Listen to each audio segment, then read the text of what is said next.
What would it be like if you had more control over your emotional state?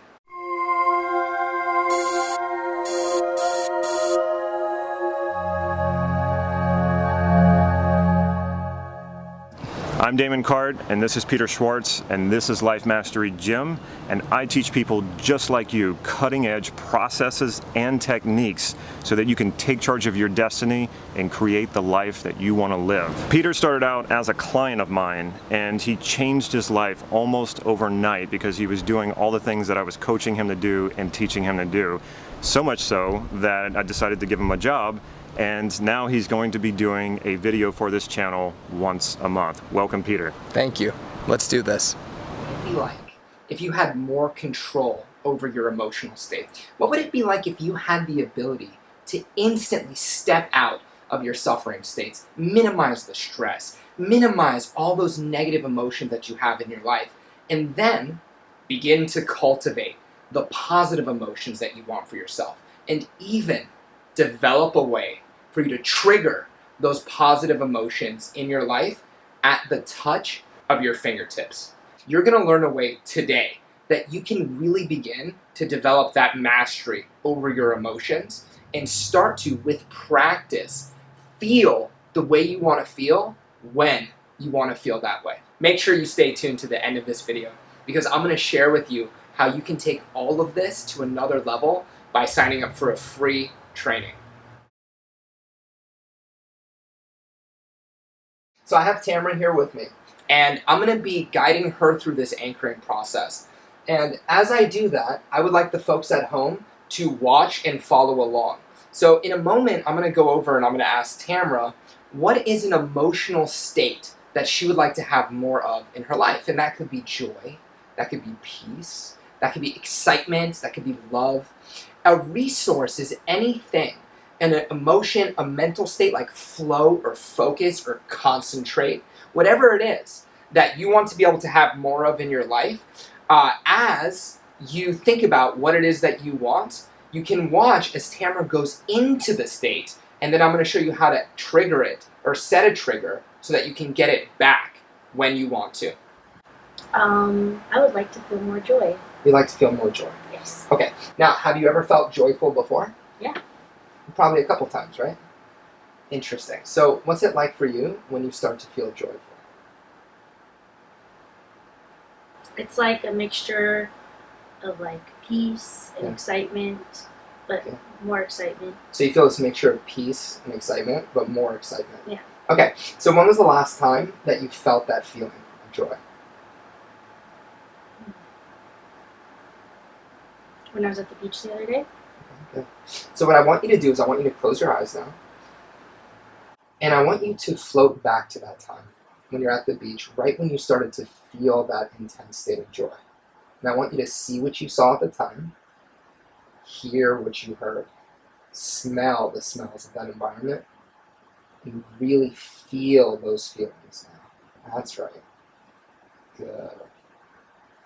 And come on back. Good.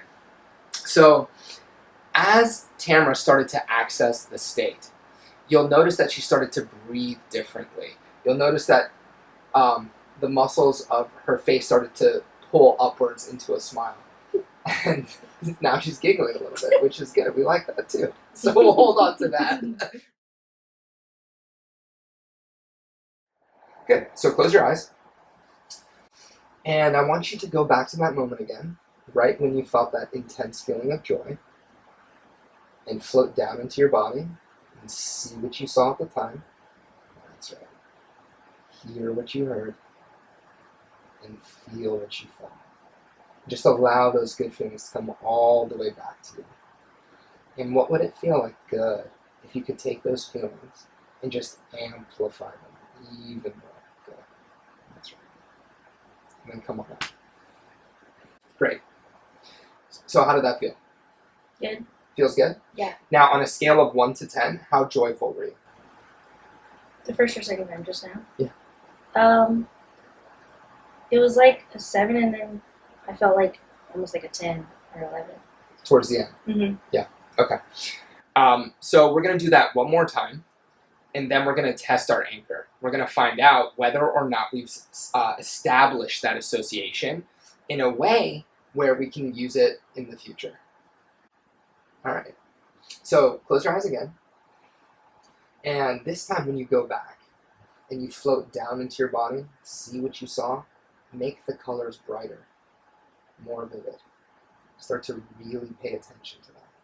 Seeing what you saw, allow the colors to come back good. Hearing what you heard, turn the volume of it up so you can hear the sound richer. That's right.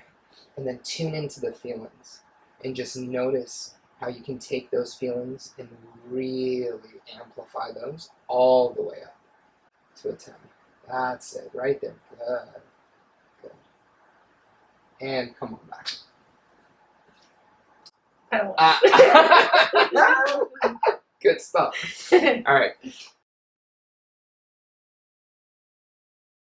So let's test our work here.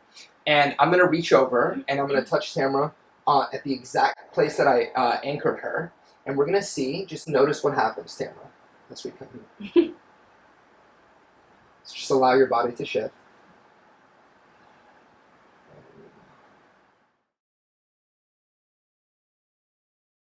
Most phobias are learned because somebody experienced intense fear in the presence of a situation.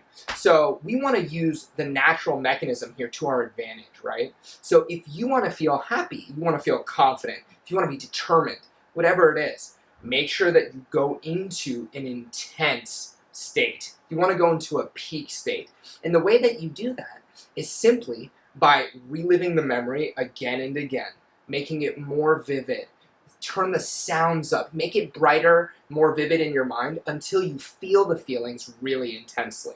And the more you do that, the more your brain will give you those feelings. The second thing about anchoring effectively is purity of the state access. You have to have a very pure state. So whatever you set your anchor to is going to be what gets anchored. So I know a lot of people who want to anchor confidence, for example.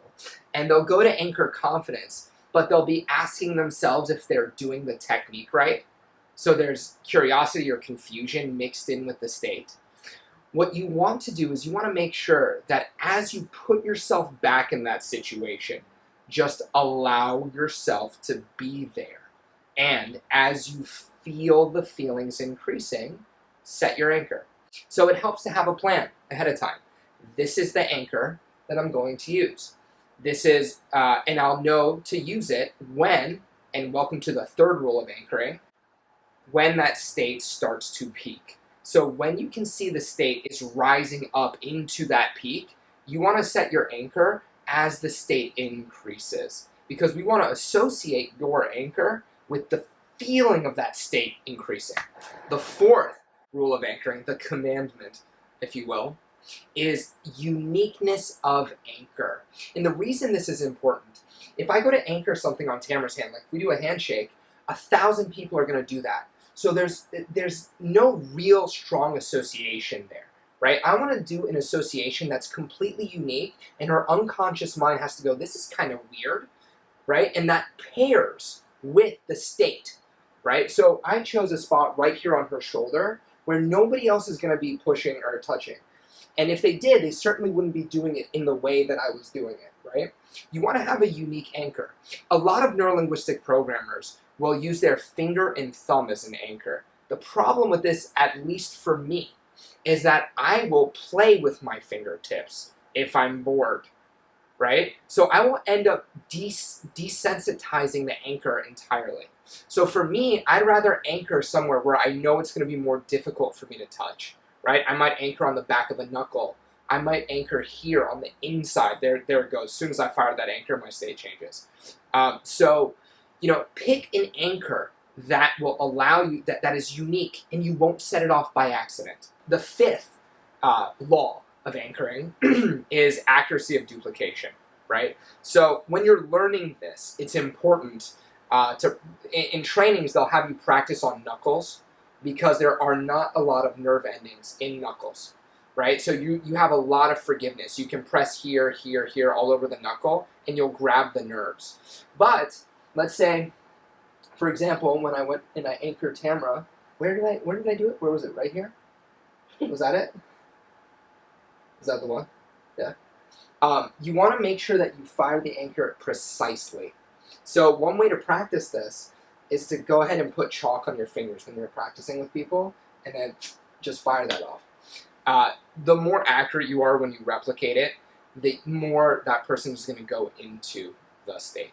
So now that you know how to do this, write in the comments below, what state are you going to access and anchor for yourself so that you can have access to that state much more often. Put it in the comments below. Let us know how you got on with the exercise. Make sure you click the link below to get access to that free training. If you want to take your personal development to another level, you will thank yourself for doing that. If you want to find out more about me, I do have my own YouTube channel where I talk about NLP and personal development. You can either search me out on YouTube, Peter Schwartz, or find it in one of the links below as well. Take care, and I'll see you next time.